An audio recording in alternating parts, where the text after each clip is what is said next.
Hello everyone, कैसे हो आप सब। मैं आपका स्वागत करता हूं आपके अपने यूट्यूब चैनल इंदौर की पाठशाला पे। जी हाँ, आपका अपना यूट्यूब चैनल। और हम लेकर आए हैं बीबीए फर्स्ट ईयर वाले बच्चों के लिए बिजनेस कम्युनिकेशन के मोस्ट इम्पॉर्टेंट क्वेश्चंस, जो आपके पेपर के लिए बहुत ज़्यादा इम्पॉर्टेंट हैं। तो वीडियो को स्टार्ट करने से पहले जल्दी से चैनल को लाइक कर दो, अपने सारे दोस्तों में शेयर कर दो और सब्सक्राइब करके बेल आइकन ज़रूर प्रेस कर दो अगर आप चैनल पर नए हैं तो आइए वीडियो को स्टार्ट करते हैं। सबसे पहला और important question, explain the communication process with the help of model. देखिए, कम्युनिकेशन प्रोसेस जो है, आप इसका अच्छा सुंदर सा फ्लो चार्ट बनाकर भी इसको एक्सप्रेस कर सकते हैं। The communication process consist of, देखिए कम्युनिकेशन प्रोसेस मतलब जब हम किससे बातचीत करते हैं, कम्युनिकेट करते हैं, तो उसमें एक सेंडर होता है जो अपनी बात क्या करता है, इनकोड करता है। वो उसका मैसेज जाता है चैनल के थ्रू दूसरे व्यक्ति के पास, वो उसको डिकोड करता है, रिसीव करता है और देन अपना फीडबैक प्रोवाइड करता है सेंडर को वापस से। तो ये पूरी प्रोसेस लाइन वाइज चलती रहती है। इसी को हम प्रोसेस ऑफ कम्युनिकेशन भी कहते हैं, जो सेंडर से स्टार्ट होती है और फीडबैक पे एंड होती है। ठीक है। जैसे कि कोई भी, मान लो आपको मुझे मैसेज भेजना है, तो आप वो सेंडर, आपने अपनी ओन लैंग्वेज में मैसेज को इनकोड करा, मेरे पास मैसेज आ रहा है किसके थ्रू, कोई चैनल के थ्रू। आप इंटरनेट की मदद से इंस्टाग्राम पे या यूट्यूब पे मुझे कमेंट कर रहे हैं, वो चैनल के थ्रू मेरे पास आएगा, मेरे चैनल पे आके वो डिकोड हो जाएगा मेरी लैंग्वेज में।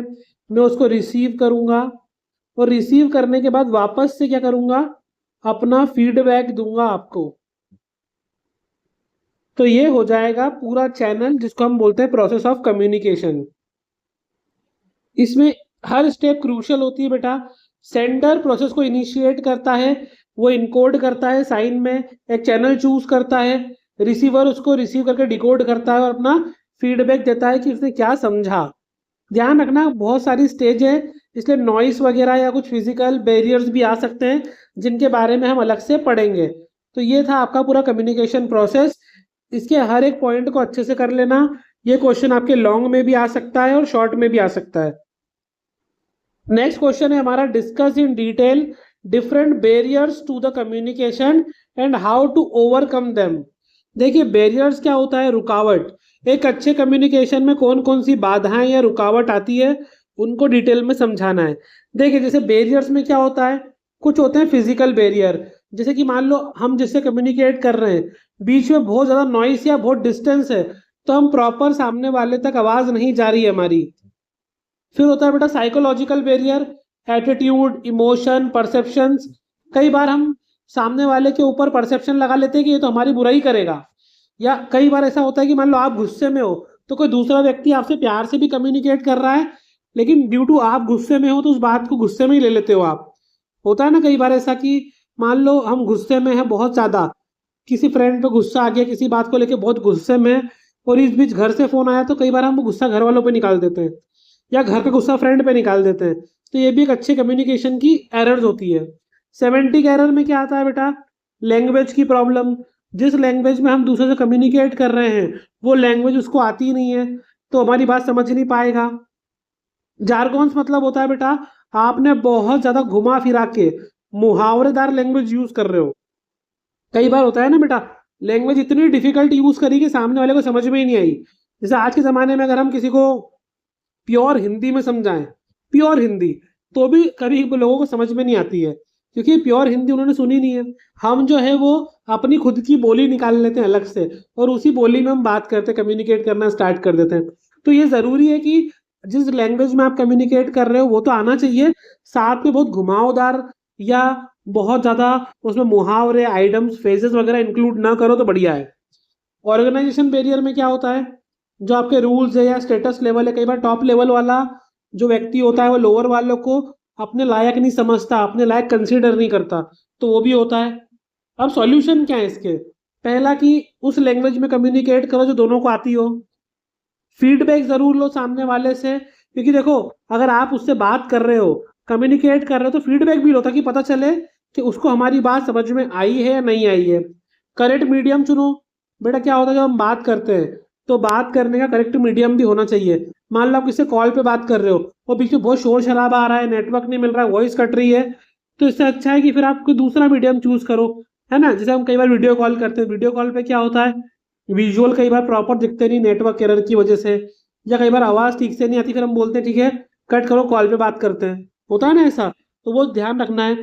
Foster to open culture and the minimize noise, आसपास नॉइज कम करो और ओपन कल्चर रखो। जैसे हम ऑर्गेनाइजेशन में काम करते हैं तो एक ओपन कल्चर होना चाहिए कि कोई भी आके आपसे कम्युनिकेट कर सके, बात कर सके, ताकि जो मिसअंडरस्टैंडिंग वगैरह होती है वो क्रिएट ना हो।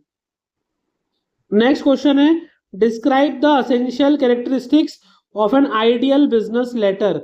एक अच्छे बिजनेस लेटर में कौन कौन सी बातें होना चाहिए बेटा, बहुत इंपॉर्टेंट है। इसको हम 7C ऑफ कम्युनिकेशन भी बोलते हैं। ये कम्युनिकेशन में 7C होना बहुत जरूरी है। Clear, concise, courteous, correct, complete, concrete. ठीक है, तो सी होना बहुत जरूरी है बिजनेस के अंदर। जैसे कि जब भी आप बिजनेस लेटर लिखते हो तो लेटर बिल्कुल क्लियर होना चाहिए किस बारे में लिखा है, कंसाइज होना चाहिए, कर्टियस, आपकी लैंग्वेज पोलाइट होना चाहिए, करेक्ट, उसमें कोई ग्रामेटिकल एरर या फैक्ट की एरर नहीं होना चाहिए, कंप्लीट होना चाहिए, और स्पेसिफिक, जिस बारे में लेटर लिख रहे हो उससे जुड़ के ही लिखना है। कोई यहाँ वहाँ की बातें बिजनेस लेटर में नहीं लिखते हैं। प्रोफेशनल स्ट्रक्चर होना चाहिए प्रॉपर, जो एक लेटर का होता है कि आप हेडिंग लिखो, टाइटल लिखो, इनसाइड एड्रेस लिखो, सैल्यूटेशन लिखो, बॉडी लिखो, कॉम्प्लीमेंट्री क्लॉज लिखो, सिग्नेचर। जो एक लेटर का फॉर्मेट होता है आपको उसी फॉर्मेट के अकॉर्डिंग पूरा लेटर लिखना है। अभी मैं आपसे एक लेटर भी डिस्कस करूंगा कि बिजनेस लेटर किस टाइप का होता है। नेक्स्ट क्वेश्चन है, right a detail note on modern form of communication in the business. आजकल जो मॉडर्न फॉर्म ऑफ कम्युनिकेशन आ गया है बिजनेस में, देखिए पहले तो खाली लेटर चलते थे, फॉर्मल और इनफॉर्मल लेटर्स।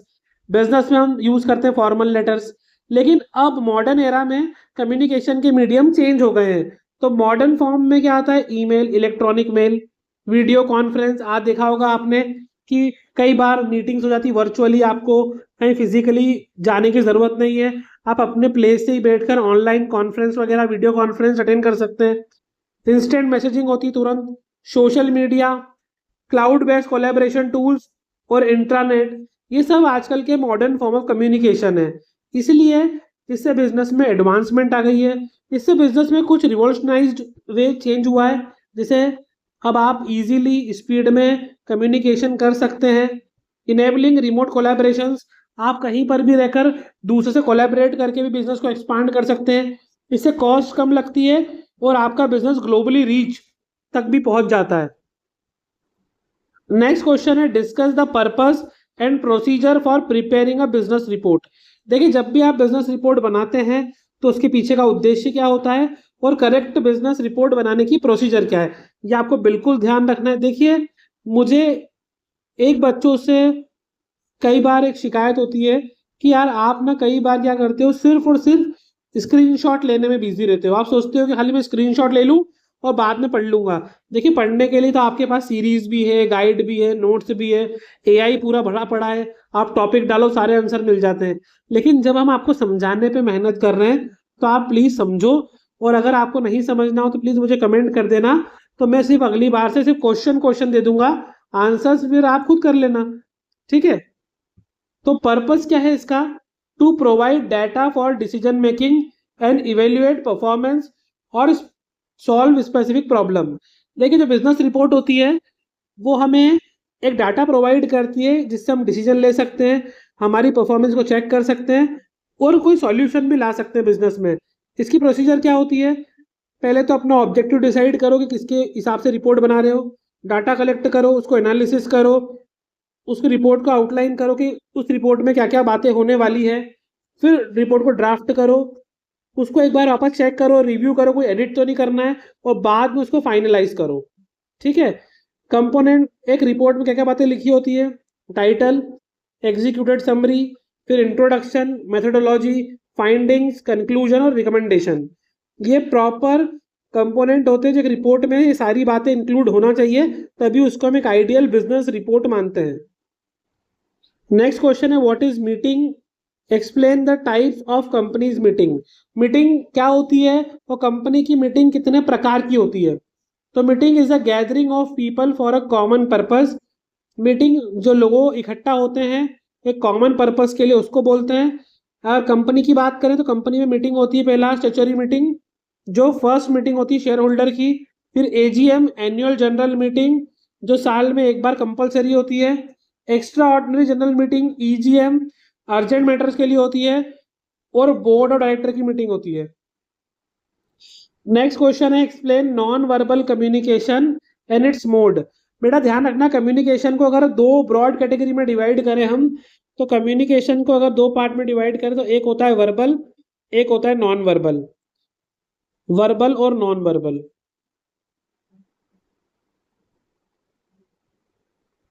वर्बल जो नोटिफिकेशन आती है, वर्बल जो कम्युनिकेशन होती है, इसमें वर्ड्स का यूज करते हैं हम, और नॉन वर्बल में हम वर्ड्स को यूज नहीं करते हैं।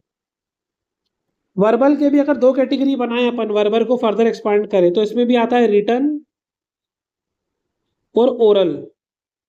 रिटन कम्युनिकेशन में भी वर्ड्स का यूज होता है, ओरल कम्युनिकेशन में भी वर्ड का यूज होता है, तो ये दोनों वर्बल के अंदर आते हैं। और नॉन वर्बल कम्युनिकेशन जहां पर वर्ड का यूज नहीं करते, इसमें हम गेस्चर का गेस्चर यूज करते हैं, है ना, हमारा फेशियल एक्सप्रेशन यूज करते हैं। तो यहाँ पर आपसे नॉन वर्बल कम्युनिकेशन उनके मोड पूछे हैं।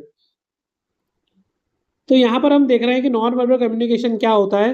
तो non verbal communication replace words, मतलब यहाँ पर आप क्या करते हैं, वर्ड्स को रिप्लेस करते हैं, वर्ड्स का यूज नहीं करते हैं। इसमें देखिए बॉडी मूवमेंट का हम यूज करते हैं, आपको पता है बॉडी मूवमेंट से अलग से क्वेश्चन आ सकता है ना। काइनेसिस या किनेसिस जो बोलना चाहो बोल सकते हो। इसमें बॉडीली मूवमेंट, हम हाथ के इशारे या बॉडी मूव करके किसी को सिग्नल देते हैं। प्रोक्सिमेसिस मतलब स्पेस, प्रोनेमेसिक मतलब टाइम, और हैप्टिस मतलब टच। इनका आप यूज करते हो नॉन वर्बल कम्युनिकेशन में। और पैरालिंग्विस्टिक में क्या आता है, टोन और पिच। आर्टिफैक्ट्स में क्या आता है, क्लॉथ या object. It is highly effective in expressing emotion and attitude. देखिए जब आप कई बार हमको किसी को कुछ बोलना हो, मान लो कलर दिखाना हो तो हम कपड़ा टच करके दिखाते हैं कलर।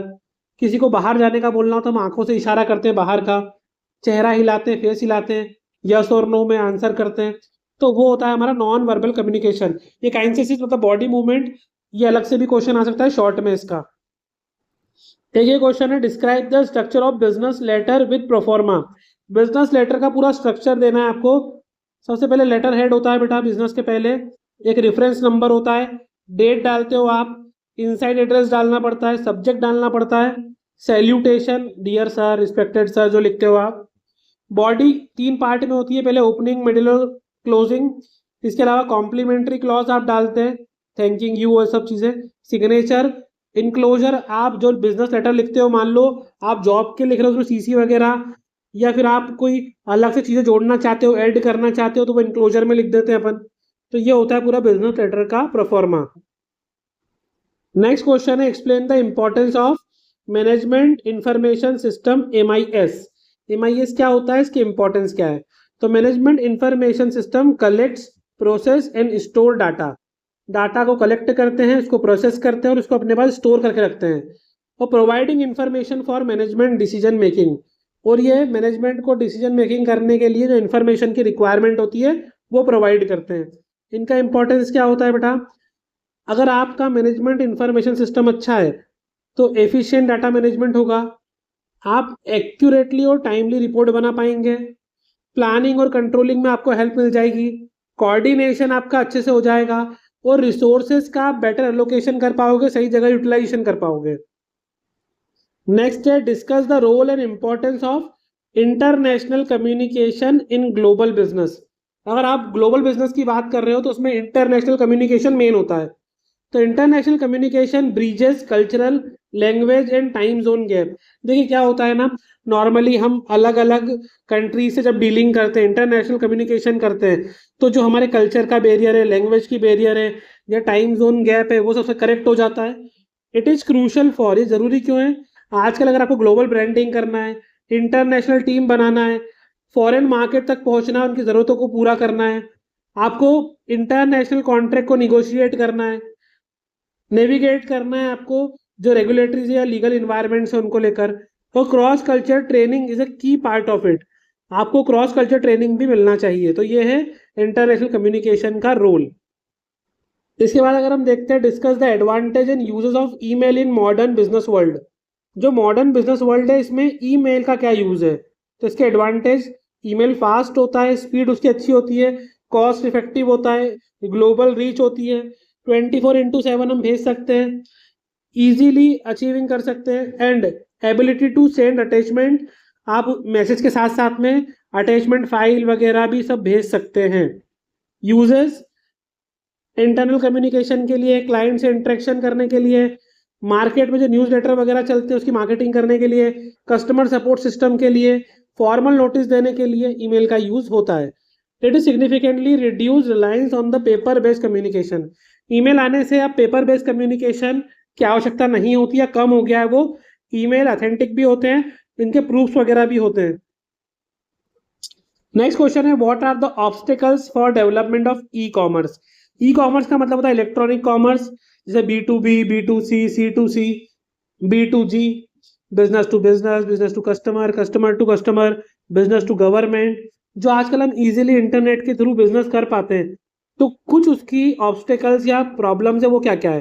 पहला, सिक्योरिटी और प्राइवेसी कंसर्न। कई बार आपको लगता है कि जो डाटा हम शेयर करेंगे कहीं वो कोई हैक ना कर ले या हमारी इंफॉर्मेशन लीक ना हो जाए, प्राइवेसी लीक ना हो जाए। Lack of trust among some customer, कुछ कस्टमर को अभी भी इलेक्ट्रॉनिकली जो शॉपिंग वगैरह होती है ई कॉमर्स पे थोड़ा रिस्क लगता है, डर लगता है। Digital divide, unequal internet access, कई बार हर जगह पर इंटरनेट उतना प्रॉपर नहीं भी होता है। Legal regulatory challenges across border, कई बार आपको लीगल फ्रेमवर्क का भी ध्यान रखना पड़ता है जब आप इंटरनेशनल जगहों पर डीलिंग करते हैं। तो टेक्निकल फेलियर और इंफ्रास्ट्रक्चर इश्यूज, कई बार जब इलेक्ट्रॉनिकली चीज़ें डील करते हैं तो टेक्निकल इश्यूज भी आते हैं। साइबर फ्रॉड और फिशिंग का खतरा भी होता है, कई बार लोग साइबर फ्रॉड भी कर सकते हैं, और फिशिंग मतलब वो आपकी जानकारी गलत तरीके से निकाल लेना। तो वो हमने लॉन्ग क्वेश्चन खत्म कर दिए, अब हम शॉर्ट आंसर टाइप क्वेश्चन की तरफ आ रहे हैं। आई होप वीडियो आपको अच्छा लग रहा होगा, पर अभी भी कुछ बच्चों ने लाइक नहीं करा है। देखिए लाइक कर दीजिए, लाइक करने में क्या ही जाता है, और सारे दोस्तों में शेयर कर दो। कुछ बच्चे सब्सक्राइब तक नहीं करते, बेल आइकन प्रेस नहीं करते। देखिए थोड़ा सा अगर आप भी मोटिवेट करोगे तो अच्छा लगेगा ना, कि लगेगा कि हाँ आपके लिए वीडियो बनाना सही है, क्योंकि आप भी इंकरेज करते हो। कई बार मैं देखता हूँ कि व्यूज तो थाउजेंड्स के भी पार चले जाते हैं पर लाइक आते ही नहीं उसके ऊपर। थोड़ा ध्यान रखिए इस चीज़ का बेटा। Explain the importance of feedback in communication process, very important. एक कम्युनिकेशन प्रोसेस में फीडबैक जरूरी क्यों है। तो फीडबैक फाइनल स्टेप होता है कम्युनिकेशन प्रोसेस का। ये अलाउ करता है सेंडर को ये जानने में कि इंफॉर्मेशन करेक्टली रिसीव हुई है या नहीं है, और सामने वाले ने हमारा मैसेज करेक्टली समझा है कि नहीं समझा है। It help in validating the communication, ये इस बात का प्रूफ होता है कि हाँ कम्युनिकेशन प्रॉपर हो गई है। इम्प्रूविंग फ्यूचर इंटरेक्शन, फ्यूचर में भी जो हमारा आपस में इंटरेक्शन होंगे उसको सही करता है, इम्प्रूव करता है। एंड आइडेंटिफाई बैरियर्स, और ये मालूम पड़ता है हमको फीडबैक से कि कोई बैरियर्स तो नहीं थे, लैंग्वेज की प्रॉब्लम तो नहीं थी, शोर तो नहीं था, कोई इशू तो नहीं था। Without feedback communication remains incomplete, feedback के बिना कभी कम्युनिकेशन पूरा नहीं होता बेटा। जैसे हम कई बार किससे बात करते हैं फोन पे, अपन पूछते भी है ना, क्यों समझ में आ गया ना, दूसरा बोलता है हाँ आ गया, मतलब अपना कम्युनिकेशन कंप्लीट हो चुका है। तो फीडबैक बहुत जरूरी होता है, वेरी इंपॉर्टेंट फॉर एग्जाम। हाँ बेटा, हॉरिजॉन्टल कम्युनिकेशन क्या होता है। हॉरिजॉन्टल और वर्टिकल दो टाइप कम्युनिकेशन होती है। वर्टिकल मतलब ऐसे नीचे, और हॉरिजॉन्टल मतलब ऐसे कम्युनिकेशन। दोनों में डिफरेंस क्या है। Horizontal communication exchange the information between the people और department at the same organization level. भाई ये सेम लेवल पे, एक ही लेवल पे, भाई एक ही ऑर्गेनाइजेशन में, मान लो ये ए डिपार्टमेंट में, ये बी डिपार्टमेंट में, ये सी डिपार्टमेंट पे, और तीनों ही मैनेजर्स हैं। तो जब आपस में कम्युनिकेट करते हैं ये, तो ये हॉरिजॉन्टल कम्युनिकेशन होता है। और वर्टिकल कम्युनिकेशन क्या होता है, मान लो ये टॉप लेवल का, ये मिडिल लेवल का, ये लोअर लेवल का है, और जब ये लेवल का डिफरेंस हो जाता है तो इसको बोलते हैं वर्टिकल कम्युनिकेशन। एग्जाम्पल क्या है, meeting between marketing management and the sales manager to discuss product promotion. एक प्रोडक्ट के प्रमोशन के लिए मार्केटिंग मैनेजर और सेल मैनेजर आपस में बात कर रहे हैं, तो दोनों मैनेजर्स ही हैं, तो हॉरिजॉन्टल कम्युनिकेशन हो गया। मान लो एक मैनेजर है, एक सबऑर्डिनेट है, एक वर्कर है, तो फिर वो क्या हो गया, वर्टिकल कम्युनिकेशन। नेक्स्ट बेटा, 4 essential quality for a good letter writer. एक अच्छे लेटर राइटर में कौन कौन सी क्वालिटी होना चाहिए। इसके पहले हम एक अच्छे बिजनेस लेटर की क्वालिटी पढ़ चुके थे, अब यहाँ पे बात कर रहे हैं राइटर की। पहला, clarity and simplicity of language, जो राइटर है वो लैंग्वेज बिल्कुल क्लियर रखे और सिंपल लैंग्वेज रखे। दूसरा, जिस सब्जेक्ट मैटर के ऊपर वो लेटर लिख रहा है उसके बारे में उसको पूरी नॉलेज होना चाहिए अच्छे से। तीसरा, पोलाइटनेस और कर्टेसी इन टोन, उसकी जो लैंग्वेज में पोलाइटनेस होना चाहिए, विनम्रता होना चाहिए। Conciseness and completeness of information, information बिल्कुल कड़क, क्रिस्प और कंप्लीट हो, बहुत ज़्यादा फालतू की बातें ना लिखी हो और कंप्लीट इंफॉर्मेशन भी हो जाए। मतलब कि देखो, जो ज़रूरी है उतना ही कम्युनिकेट करो, बहुत ज़्यादा कम्युनिकेट करने की रिक्वायरमेंट नहीं होती है। ठीक है गाइज, देखिए जो सिर्फ स्क्रीनशॉट ले लेते हैं फोटोज क्वेश्चन के, उनका एक ही नुकसान होता है कि जब हम कुछ समझाते हैं और समझाने के दौरान जब हम कुछ क्वेश्चन बता देते हैं और वो क्वेश्चन जब पेपर में आते हैं तो इनका फिर लॉस हो जाता है, क्योंकि सिर्फ खाली जो आपको स्क्रीन पे दिख रहे हैं सिर्फ उनको तैयार करते हो, लेकिन कई बार जो क्वेश्चन हम बोल के बताते हैं वो भी इक्वली इंपॉर्टेंट होते हैं। तो इसलिए वीडियो को पूरा देखना और सुनना जरूरी है। Next, difference between oral and written communication. मैंने आपको भी समझाया था, ये दोनों ही वर्बल कम्युनिकेशन के पार्ट होते हैं। Oral communication is in spontaneous, fast and allow for immediate feedback. Oral communication क्या होता है? तुरंत होता है, फास्ट होता है और इसमें हमको फीडबैक भी जल्दी मिल जाता है। अगर आप ओरली बात कर रहे हो किसी से तो तुरंत हम उसको अपनी बात बताएंगे, वो भी जवाब देगा, सामने के सामने हमको फीडबैक मिल जाएगा तुरंतली। लेकिन ये परमानेंट रिकॉर्ड नहीं होता, सामने वाला बोल के पलट भी सकता है। वहीं पे रिटर्न कम्युनिकेशन क्या होता है? फॉर्मल होता है, इसके परमानेंट रिकॉर्ड होते हैं, वेल स्ट्रक्चर्ड होता है, लेकिन ये स्लो होता है और तुरंत फीडबैक नहीं मिलता। रिटर्न कम्युनिकेशन में टाइम लगता है। अगर आज हम किसी को लेटर भेज रहे हैं, लेटर उसके पास जाएगा, वो रिसीव करेगा, पढ़ेगा, सोचेगा, समझेगा, फिर जवाब देगा, तो टाइम लगता है, थोड़ा सा पैसा भी लगता है लिखने करने में, भेजने में। पर ओरल कम्युनिकेशन जल्दी हो जाता है, ईजी हो जाता है। तो दोनों के कुछ एडवांटेज भी, लिमिटेशंस भी हैं। देखिए, इनके ऊपर आपको एडवांटेज भी पूछ सकते हैं, लिमिटेशन भी पूछ सकते हैं, आपको अच्छे से प्रॉपर समझ को लिख के आना है पेपर में। नेक्स्ट है, what are the primary objective of circular letter. Circular letter क्या होता है? देखिए, जब आपको एक ही इंफॉर्मेशन बहुत ज़्यादा लार्ज नंबर ऑफ पीपल को देना होती है और सभी का जो इशू है कॉमन ही है, तो उसके लिए हम क्या करते हैं? सर्कुलर लेटर बनाते हैं। The main object are to inform a large number of people about a common issue. मतलब वही एक ही मैटर के बारे में सबको जानकारी देना है, तो उसके लिए हम सर्कुलर लेटर बनाते हैं। Such as changing an address, announcing a new branch, introduction of new product, policy change efficiently and economically. मतलब अगर मान लो कोई कंपनी का एड्रेस चेंज हो रहा हो, आप नई ब्रांच ओपन करने वाले हो, नया प्रोडक्ट लॉन्च कर रहे हो, कुछ पॉलिसी में बदलाव लाने वाले हो और आपको अपने सारे स्टेक होल्डर्स को उसकी इन्फॉर्मेशन देना है, तो सर्कुलर लेटर एफिशिएंट भी होता है, इकोनॉमिकल भी होता है। नेक्स्ट क्वेश्चन है, डिफाइन नॉन वर्बल कम्युनिकेशन। इसको लॉन्ग में ही बताया था मैंने, आपको शॉर्ट में बता देता हूँ। नॉन वर्बल कम्युनिकेशन एक प्रोसेस है जहां मैसेज कन्वे करते हैं without the use of word, शब्दों का यूज नहीं करते हैं। इसमें body language, gesture, facial expression, voice tone, proxemics और अपीयरेंस, इनका यूज होता है। अगला क्वेश्चन भी इंपॉर्टेंट है, mention the significance of agenda in meeting. तो एजेंडा क्या है? It is a list of item to be discuss at meeting. देखिए क्या होता है, जब आप मीटिंग में जाते हैं उसके पहले एक एजेंडा डिसाइड होता है कि इस मीटिंग में हम इन इन बातों पे या इन इन मुद्दों पर डिस्कस करने वाले हैं, उसको बोलते हैं agenda. It is significant because it provide direction, ensure time management and allow member to prepare in advance and keep the discussion focused.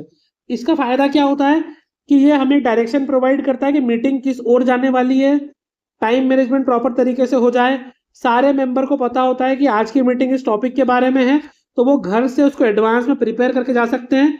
साथ में जो डिसीजन वहां पर लेंगे, जो बातचीत करेंगे, जो डिस्कशन होगा, वो उसी एजेंडा के अकॉर्डिंग होगा, तो वो फोकस तरीके से भी हो पाता है। नेक्स्ट क्वेश्चन है, explain the importance of email in modern business. ये भी हम पढ़ चुके हैं। ईमेल फास्ट होता है, कॉस्ट इफेक्टिव होता है, इजी रिकॉर्ड रखना आसान होता है, अटैचमेंट भेज सकते हैं इसके साथ में, एक मैसेज को मल्टीपल रेसिपिएंट को एक साथ भेज सकते हैं, make it indispensable for globalised business operation. तो आसान है, पहले पढ़ चुके हैं हम इसके बारे में। नेक्स्ट है, क्रेडिट रेफरेंस लेटर क्या होता है? Credit reference letter is a letter requested by the seller from the potential buyer to verify the buyer's credit worthiness and financial history from a bank और प्रीवियस सप्लायर। देखिए क्या होता है, credit reference letter एक letter होता है जो seller मंगाता है उनके पोटेंशियल बायर के बारे में कि भाई उसने जो पहले कोई बैंक या सप्लायर से डील करा हो, उधार लिया हो, तो उसकी फाइनेंशियल हिस्ट्री वगैरह कैसी है, उसके बारे में उसको बोलते हैं क्रेडिट रेफरेंस लेटर। देखिए कभी भी आपको उधार देना हो तो आप पहले ये चेक करते हैं ना कि इससे पुराना इसका रिकॉर्ड कैसा है। अगर आप आज बैंक से लोन लेने जाते हो तो बैंक पहले आपके पुराने चेक करेगा, कोई बेड डेट तो नहीं है इसका, या ये इंसॉल्वेंट तो नहीं है, इसने पुराना डेट टाइमली पे करा है कि नहीं। आपने सुना होगा कभी, अगर आपने लोन लिया होगा या आपके फादर मदर ने लोन लिया होगा, तो पहले आपका क्रेडिट स्कोर चेक करते हैं, सिबिल जिसको बोलते हैं। और जो हमने बैरियर ऑफ कम्युनिकेशन पढ़े थे उसमें से फिजिकल बैरियर पे अलग से क्वेश्चन है। देखिए सेमेंटिक पे भी आ सकता है अलग से, आपको अलग से भी आ सकते हैं, डिटेल में तैयार करना है आपको इनको। फिजिकल बैरियर क्या होता है? Environmental factor that impede communication, ऐसे इन्वायरमेंट फैक्टर जो कम्युनिकेशन में बाधा बनते हैं, जैसे नॉइज वगैरह हो जाना, डिस्टेंस होना सेंडर रिसीवर के बीच में, टेक्निकल इशू हो जाना, बैड इंटरनेट या टेलीफोन लाइन, या पुअर लीड होना, अनकंफर्टेबल मीटिंग रूम्स वगैरह, ये सारी चीज़ें फिजिकल बैरियर्स में आती है। यहाँ पर एक ईमेल लिखते वक्त किन किन बातों का ध्यान रखना चाहिए? पहला, use clear and relevant subject line. जो आप ईमेल लिख रहे हो उसका सब्जेक्ट लाइन क्लियर होना चाहिए। मैसेज कंसाइन, छोटा और फोकस्ड होना चाहिए। प्रोफेशनल टोन या लैंग्वेज यूज करो आप। जब आप ईमेल लिख रहे हो तो उसके बाद उसको प्रूफ रीड जरूर करो कि कोई ग्रामर और स्पेलिंग एरर तो नहीं हुई है उसके अंदर। उसमें प्रोफेशनल सिग्नेचर होती है लास्ट में। Avoid reply all unless necessary, भाई सबको रिप्लाई नहीं करते जब तक नेसेसरी ना हो। Next, briefly explain the concept of e commerce as a mode of communication. E commerce क्या है बेटा? ये अलाउ करता है बाइंग और सेलिंग और service online. As a mode of communication it facilitate the exchange of product information. अगर इसको हम कम्युनिकेशन के रूप में देखें कि ई कॉमर्स का यूज हम कम्युनिकेशन के रूप में कैसे करते हैं, तो ये प्रोडक्ट के बारे में इंफॉर्मेशन एक्सचेंज करता है। भाई हम ऑर्डर भी ऑनलाइन करते हैं तो उसको प्रोसेस करता है। पेमेंट आप ऑनलाइन कर सकते हो। कस्टमर को सर्विस दे सकते हो directly. Business to customer, customer to business, business to business, globally reach हो सकती है। एक क्वेश्चन आपको देखना है, what are the precautions to be taken while writing a complaint letter. जब भी हम कंप्लेंट लेटर लिखते हैं तो क्या क्या बातें ध्यान रखना चाहिए? देखो भले आप कंप्लेंट लेटर लिख रहे हो लेकिन आपकी लैंग्वेज पोलाइट और प्रोफेशनल होना चाहिए, इमोशनल नहीं। आपको भावनाओं में बहकर कभी कंप्लेंट लेटर नहीं लिखना है। दूसरा, प्रोवाइड स्पेसिफिक डिटेल। जब भी आप कंप्लेंट कर रहे हो तो आपको ऑर्डर नंबर, डेट, प्रोडक्ट का डिस्क्रिप्शन प्रॉपर देना चाहिए। तीसरा, क्लियरली स्टेट द प्रॉब्लम। आप करेक्टली मेंशन करो कि प्रॉब्लम क्या आ रही है, गुड डिफेक्टिव है कि रॉन्ग डिलीवरी हुई है, क्या प्रॉब्लम है। साथ में आपको एविडेंस अटैच करना है, बिल की कॉपी या जो आपने डिफेक्ट देखी उनका फोटो वगैरह। Clearly state the expected remedy. आप उनसे क्या चाहते हो वो भी लिखो, कि गुड्स को रिप्लेस करना है, क्या आप रिफंड चाह रहे हो, कि रिपेयर चाह रहे हो। और keep the tone constructive. Tone हमेशा कंस्ट्रक्टिव होना चाहिए, प्रॉपर होना चाहिए। ये कंप्लेंट लेटर लिखते वक्त आपको ध्यान रखना है। अब आइए हम कंप्लेंट लेटर कैसे लिखते हैं और सर्कुलर कैसे लिखते हैं उसका फॉर्मेट भी समझ लेते हैं। देखिए guys, draft a format of complaint letter regarding defective goods received. आपने कहीं ऑर्डर करा था, आपको डिफेक्टिव गुड्स मिल गया। सबसे पहले आप हमारा एड्रेस लिखेंगे खुद का 2 लाइन में, फिर 1 लाइन छोड़ेंगे, फिर डेट लिखेंगे, फिर 1 लाइन छोड़ेंगे, फिर जिसको लिख रहे हैं अपन रिसिप्टेंट, मतलब कि जिस भी कंपनी से आपने खरीदा है, दुकान से खरीदा, उसका एड्रेस। सबसे पहले अपना एड्रेस 2 लाइन में, फिर 1 लाइन छोड़ के डेट, फिर जिसको लिख रहे हैं उसका एड्रेस। सब्जेक्ट जो क्लियरली लिखा है कंप्लेंट रिगार्डिंग डिफेक्टिव गुड्स, अपन ने ऑर्डर नंबर भी डाल दिया कि कौन सा ऑर्डर नंबर था। डियर सर और ma'am, I am writing to express my disappointment regarding the order received on, ये डेट डालना है आपको। Upon inspection we found that, जगह डिफेक्टिव वो यहाँ लिख देना है आपको। As this item are unusable, मतलब कि देखो आपने लिखा है I am writing to express my disappointment, ये लेटर में लिख रहा हूँ अपने डिसअपॉइंटमेंट प्रकट करने के लिए कि जो मैंने ऑर्डर मुझे रिसीव हुआ है किस तारीख को हुआ है वो लिख देना है आपको यहाँ पर। और जब मैंने उसको चेक करा तो मुझे पता चला कि उसमें ये डिफेक्ट है, बहुत सारे डिफेक्ट है, तो वो यहाँ लिख देना कि जैसे मान लो मशीन के बारे में है तो मशीन प्रॉपर रन नहीं कर रही है, चालू नहीं हो रही है, कलर डिफेक्ट है, या जो भी है लिख दो आप इसके अंदर। और वो आइटम यूजेबल नहीं है, इसलिए हम आपसे रिक्वेस्ट करते हैं आइदर या तो उसको रिप्लेस कर दो या मुझे पहला पूरा पैसा रिफंड कर दो। Please arrange for a prompt resolution, मतलब जल्दी से जल्दी इसका एक सॉल्यूशन निकालो attached the invoice and photos of defect, हम आपको इसके साथ में बिल का फोटो भी पहुंचा रहे हैं और जो डिफेक्ट हुई है हमने उसके फोटो खींच के रखे वो भी दिखा रहे हैं। यूर फेथफुली आपका नाम आ जाएगा। देखिए एग्जाम में क्या होता है, कई बार आपको कंप्लेंट करने वाले का नाम लिखा होता है, आपका एड्रेस लिखा होता है, जिस कंपनी से आपने सामान खरीदा है वो लिखा होता है, क्या खरीदा है वो भी लिखा होता है और डिफेक्ट भी लिखी होती है। तो बस आपको जहां जहां पे मैंने ये ब्रैकेट बनाया और जगह दी है आपको, बस वहां पे पुट कर देना और आपका लेटर तैयार है। नेक्स्ट हम डिस्कस कर रहे हैं सर्कुलर लेटर, किसके बारे में कि हम एक नई ब्रांच ओपन कर रहे हैं उसके बारे में। देखिए आपको दूसरे टॉपिक पे भी आ सकता है, ये सिर्फ आपको किस तरीके से लिखना है सर्कुलर लेटर वो हम बता रहे हैं। देखो यहाँ पे नई ब्रांच का लिखा है, आपको मान लो आपने अपना एड्रेस चेंज कर दिया आपकी कंपनी का, उसके बारे में आ सकता है। आप पॉलिसी चेंज कर रहे हो उसके बारे में भी आ सकता है।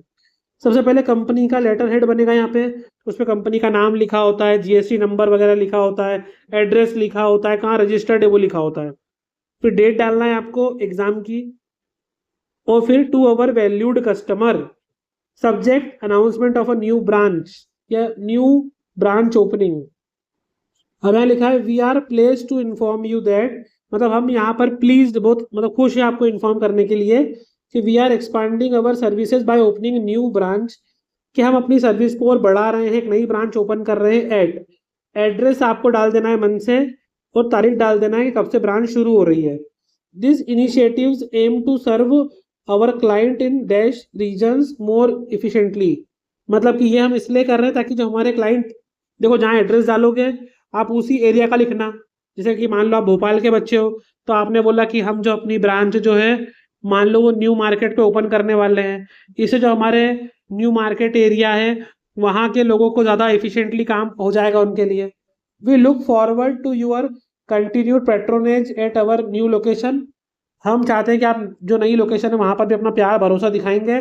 Thank you for your support sincerely, यहाँ पे जो नाम दिया है आपको मैनेजर का वो और कंपनी का नाम नीचे लिख देना है।